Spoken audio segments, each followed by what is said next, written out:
Hey guys, welcome to my channel, All Things Logic. I'm Jeremy Haas. Today I'm going to show you guys how to change and fix your key signature in Logic Pro. What I mean by this is a lot of people, like when I first started Logic Pro and GarageBand, I just started off with my key signature at the default at C major. Even though I was tuning my guitars and playing in a key signature of like C sharp minor. You're gonna have to find out what the key signature is and change it. And you don't just change it at the top. You actually have to change it somewhere else. So so later on, if you're using any audio like vocals or like I said loops or anything, it will jump to the right. It will pull everything to the right key signature. That's the best way I can explain that. All right, guys, let's do this. Yeah.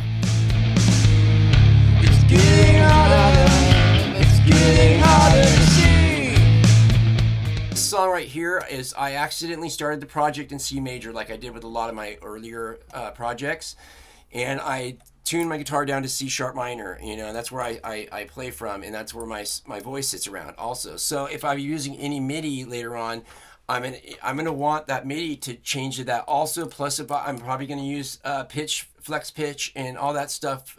Pitch control on my vocals, on my guitars, my bass also, because things get slightly out of tune with each other and you're going to want to pull them in, especially vocals, okay? So you got to have it the right key signature, and you do not want to go up here and change it. This won't do it. This won't do it right correctly, okay? So this is really simple. We're just going to go up and click either on this bad boy here, or you can go to track and go to global tracks and show global tracks. Same thing, does the same thing. It pulls down this bad boy, okay? So once you've done that, you're going to go over to, you see this where it says C right here?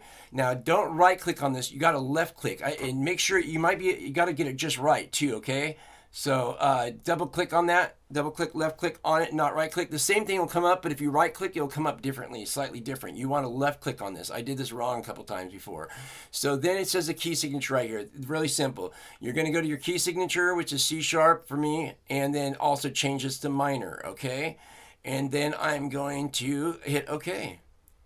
Oh, and one other thing I want to mention is you want to make sure the timeline for this is all the way across, so it changes the whole project, okay? If you just have pieces of this line here, only pieces of this, it's only going to change certain things. So this is exactly what we want here. We want to change the whole thing at once, okay?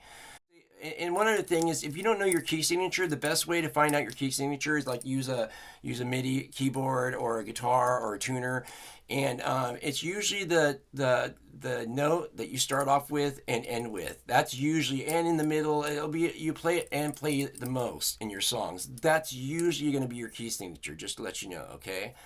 All right, guys, I'm Jeremy Haas. I hope this was helpful. I'll see you guys on the flip side. Don't do anything I wouldn't do. That leaves it wide open. See you guys.